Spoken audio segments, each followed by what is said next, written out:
نحمده ونصلي على رسوله الكريم اما بعد فاعوذ بالله من الشيطان الرجيم بسم الله الرحمن الرحيم وقال الذين لا يعلمون لولا يكلمنا الله أو تأتينا آية كذلك قال الذين من قبلهم مثل قولهم تشابهت قلوبهم قد بينا الآيات لقوم يوقنون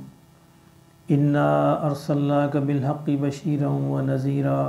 ولا تسأل عن أصحاب الجحيم ولن ترضى عنك اليهود ولا النصارى حتى تتبع ملتهم قل إن هدى الله هو الهدى ولئن اتبعت أهواءهم بعد الذي جاءك من العلم ما لك من الله من ولي ولا نصير الذين آتيناهم الكتاب يتلونه حق تلاوته أولئك يؤمنون به ومن يكفر به فأولئك هم الخاسرون صدق اللہ العظیم۔ اس سے پہلے ہم سورہ بقرہ کی 117 آیات جو ہے وہ پڑھ چکے ہیں۔ آج ہم دیکھتے ہیں آیت 118 سے 121 تک۔ فرمایا کہ وقال الذین، اور کہا ان لوگوں نے، لا یعلمون، جن کو کوئی علم نہیں ہے۔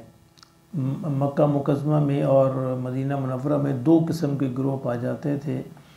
ایک تو مشرکین کا گروہ تھا، یہ عام طور پر کم پڑھے لکھے لوگ تھے، کوئی علم ان کے ہاں موجود نہیں تھا،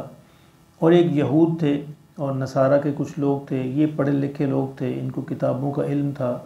تو ان کے بارے میں کہا گیا کہ وقال الذین، اور کہا ان لوگوں نے، لا یعلمون، جن کو کوئی علم نہیں ہے، لولا یکلمنا اللہ، اللہ ہم سے کلام کیوں نہیں کرتا۔ یہ ایک شبہ ڈالا ہوا تھا یہود نے مشرکین کے دلوں میں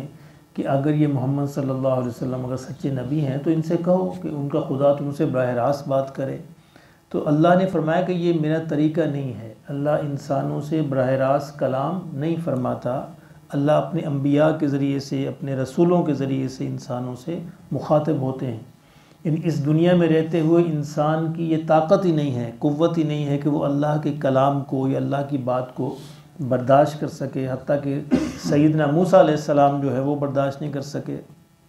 تو اس لیے فرمایا کہ یہ شبہ ڈال دیا تھا، تو مشرکین جو ہے یہ اعتراض کرتے تھے مسلمانوں پر کہ بھی اللہ تمہارا ہم سے براہ راست بات کیوں نہیں کرتا۔ او تأتینا آیا، یا ہمارے سامنے کوئی ایسی آیت لے آئے، کوئی ایسی نشانی لے آئے جو بڑی واضح ہو۔ اس سے مراد ان کی یہ تھی کہ دو فرشتے آسمان سے اتریں جن کے ہاتھوں میں قرآن پکڑا ہوا ہو، وہ دوسری ہی مخلوق ہو، انسانی مخلوق نہ ہو، تو پھر شاید ہم ان کو مان لیں گے۔ حالانکہ یہ بھی نام ماننے کے بہانے تھے۔ اصل میں انسان جب کسی بات کے بارے میں تہیہ کر لے کہ میں نے بات کو نہیں ماننا، تو پھر وہ ہزار بہانے جو ہے وہ اس کو تلاش کر لیتا ہے۔ اللہ نے فرمایا کہ کذالک قال الذین من قبلہم مثل قولہم، اللہ نے فرمایا یہ کوئی نئی بات نہیں ہے، ان سے پہلے بھی جو قومیں گزری انہوں نے بھی ایسی باتیں کی تھیں، اسی طرح کی باتیں کہی تھیں۔ تشابہت قلوبہم، ان سب کے دل جو ہے آپس میں گڑبڑ ہو گئے، ایک ہی طرح کے لوگ ہیں، یعنی یہ ایک ہی طرح کی باتیں کریں گے۔ قد بینا الآیات لقوم یوقنون، فرمایا ہم نے تو اپنی آیات کو بڑا واضح کر دیا ہے ان کے لیے جو یقین کرنے والے ہیں، یعنی جو ماننے والے ہیں، جو واقعی اس قرآن کو سمجھنے والے ہیں، جو واقعی سمجھنا چاہتے ہیں، ان کے لیے بڑی واضح آیات موجود ہیں۔ یعنی اس سے بڑی آیت نشانی کیا ہو سکتی تھی؟ ایک ہستی نے، ایک شخصیت نے 40 برس ایک قوم کے درمیان گزارے، اور 40 برس ان کی زبان سے کوئی شعر تک بھی ادا نہیں ہوا، کوئی ایسی بات ادا ہی نہیں ہوئی، وہ قوم اس بات پہ گواہ تھی، اور 40 برس کے بعد اچانک وہ ایک دن کھڑے ہوتے ہیں اور اس طرح کا کلام جو ہے لوگوں کے سامنے پیش کر دیتے ہیں۔ اللہ نے کہا اس سے بڑی آیت کیا ہو سکتی ہے؟ یعنی اگر وہ بناتے تو 40 برس کو تھوڑی عمر نہیں ہوتی کہ وہ ان کی کوئی نہ کوئی بات تو ظاہر ہوتی، اب ان سے کوئی بات ظاہر نہیں ہوئی۔ اب وہ یک بیک ایک دن کھڑے ہوتے ہیں صفا کی پہاڑی پر اور لوگوں کو بلاتے ہیں، قرآن پڑھتے ہیں، تو فرمایا یہ آیتیں ہم واضح کر چکے ہیں۔ اور رسول اللہ صلی اللہ علیہ وسلم پھر اس طرح کے اعتراضات سے نبی صلی اللہ علیہ وسلم کے دل پہ افسوس ہوتا تھا، ملال آتا تھا، تو اللہ پھر ان کو تسلی دیتے ہیں۔ فرمایا کہ انا ارسلناک بالحق بشیرا ونذیرا، اے میرے محبوب صلی اللہ علیہ وسلم، ہم نے تو آپ کو بشیر اور نذیر بنا کے بھیجا ہے۔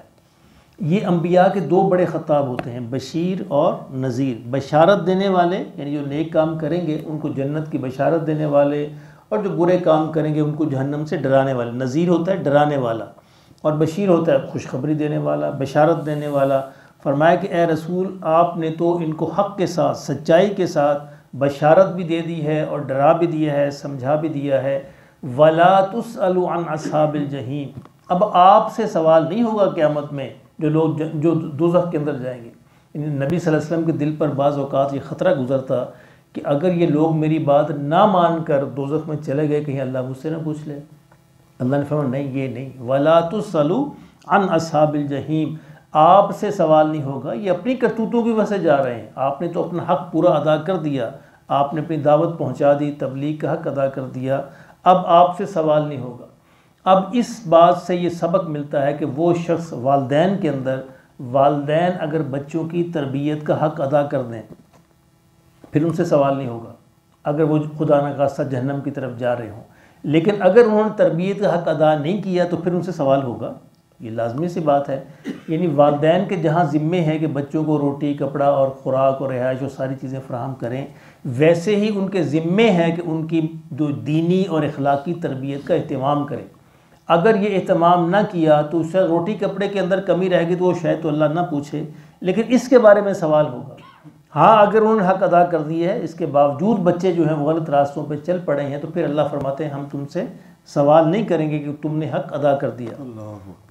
وَلَن تَرْضَىٰ عَنْكَ الْيَهُودُ وَلَا النَّصَارَىٰ، پھر آگے ایک اور تسلی نبی صلی اللہ علیہ وسلم کو فرمائی جا رہی ہے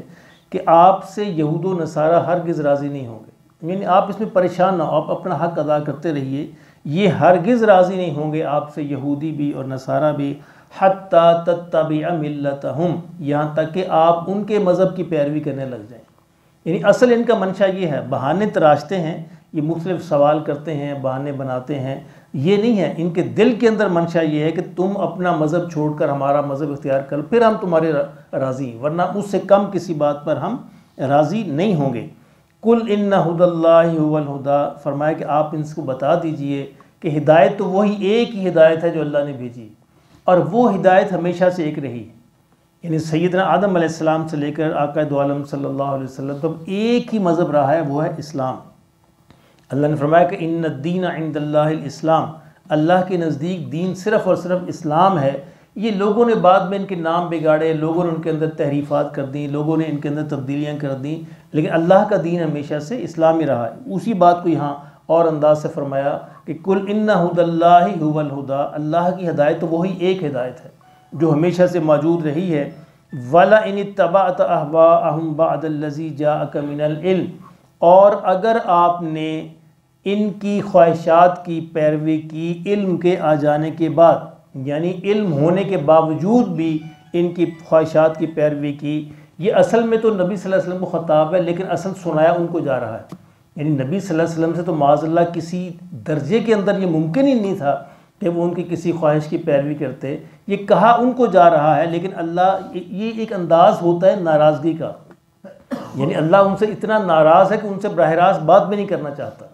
خطاب ان کو نبی صلی اللہ علیہ وسلم کیا جا رہا ہے، سنایا ان کو جا رہا ہے، بات ان سے کی جا رہی، عتاب ان پر ہے، عذاب ان پر کیے جا رہا ہے کہ اگر تم لوگوں نے علم آنے کے بعد بھی، معلومات ہونے کے باوجود بھی اپنی خواہشات کی پیروی کی اور نہ سمجھا، مَا لَكَ مِنَ اللَّهِ مِن وَلِيٍّ وَلَا نَصِيرٍ، تو کل جب تم اللہ کے حضور حاضر ہوگے تو وہاں تم کسی کو دوست اور مددگار نہیں پاؤ گے، اور جو پائیں گے اور جو کریں گے اللہ کی مرضی پوری کریں گے تو پھر وہاں اللہ بھی ان کا دوست ہوگا، نبی صلی اللہ علیہ وسلم بھی ان کے دوست ہوں گے، فرشتے بھی ان کے دوست ہوں گے۔ لیکن جو نہیں کرے گا، فرمایا ان کے لیے نہ وہاں پہ کوئی مددگار ہوگا اور نہ کوئی ان کا وہاں پہ دوست ہوگا۔ الذین آتیناہم الکتاب، فرمایا کہ جن لوگوں کو ہم نے کتاب دی ہے، یتلونہ حق تلاوتی، اور وہ اس کی تلاوت کا حق ادا کرتے ہیں۔ اب یہ یہود و نصارہ میں سے ان نیک لوگوں کی بات ہو رہی ہے کہ جو نیکی پر قائم تھے، جو تلاوت کا حق ادا کرتے تھے، پھر ان لوگوں نے بعد میں اسلام بھی قبول کر لیا، جیسے عبداللہ ابن سلام ہے، مشہور عالم دین تھے یہودیوں کے، انہوں نے اسلام قبول کر لیا۔ فرمایا کہ الذین آتیناہم الکتاب، وہ لوگ جن کو ہم نے کتاب دی ہے، یعنی یہود و نصارہ، یتلونہ حق تلاوتی، وہ کتاب کی تلاوت کا حق ادا کرتے ہیں۔ یہ بڑی گہری بات ہے، یعنی کتاب کو پڑھنا مقصد نہیں ہے، کتاب کی تلاوت کا حق ادا کرنا۔ یہ کیا ہے؟ یہ ہے کتاب کا پڑھنا، اس کا سمجھنا، اس پر غور کرنا، تدبر کرنا اور اس پر عمل کرنا، یہ ہے اس کا حق ادا کرنا۔ یہ پڑھنا جو ہے یہ اس کا پہلا درجہ ہے، یہ پہلا درجہ ہے، پہلی سیڑھی ہے کہ آپ نے پڑھ لیا۔ لیکن حق اس وقت ادا ہوتا ہے کہ جب انسان اپنی پوری کوشش کرے کہ میں اس بات کو سمجھ بھی جاؤں اور سمجھ کے پھر اس پر میں عمل بھی کرنے والا بن جاؤں۔ اللہ نے فرمایا کہ یہود و نصارہ میں سے بھی جو لوگ یہ بات کرتے ہیں، تورات اور انجیل کی تلاوت کا حق ادا کرتے ہیں، اولئک یؤمنون بی، فرمایا یہ لوگ بھی ایمان لے آئیں کیونکہ وہ صحیح راستے پر قائم تھے۔ یہ ان کے تلاوت کا حق جو ہے ایک نہ ایک دن ان کو صحیح راستے پر لے آئے گا، وہ اسلام قبول کر لیں گے۔ وَمَن يَكْفُرْ بِهِ، اور جو انکار کریں گے، اولئک فاولئک هم الخاسرون، تو یقیناً یہی لوگ جو ہے نقصان اٹھانے والے ہوں گے، یہی لوگ گھاٹے والے ہوں گے، یہی لوگ کمی والے ہوں گے، یہی لوگ خسارے والے ہوں گے۔ اللہ پاک ہمیں اس سے محفوظ فرمائے کہ اللہ رب العزت نے اپنے کرم سے ہمیں بھی کتاب عطا فرما رکھی۔ اب اگر اس کی تلاوت کا حق ہم نے ادا نہ کیا تو قیامت کے دن ہم سے پوچھ ہو سکتی ہے۔ اللہ اپنے فضل سے معاف فرما دے تو کوئی پوچھنے والا نہیں ہے، لیکن ہر بندے کے ذمے ہے کہ جتنا بھی اس کی بساط کے اندر ہے، جتنا بھی اس کے لیے ممکن ہے، جتنی وہ کوشش کر سکتا ہے، اس کوشش کو کرے، اس کو پڑھے، اس کو سمجھنے کی کوشش کرے۔ بھئی اگر نہیں سمجھ سکتا تو کم از کم جو لوگ پڑھے لکھے ہیں ان کے پاس بیٹھے، ان سے بات کرے، ان سے پوچھے، محفلوں میں جائے، درس کو سنے، کچھ نہ کچھ تو انشاءاللہ اللہ علم جو ہے اس کو عطا فرما ہی دیں گے۔ تو یہ جو دروس اس طرح ہوتے ہیں، یہ بھی ایک ذریعہ ہے اس کتاب کی تلاوت کا حق ادا کرنے کا، اس کو سمجھنے کا، کہ شاید اللہ پاک ہمیں اس پر عمل پیرا ہونے کی توفیق عطا فرما دے۔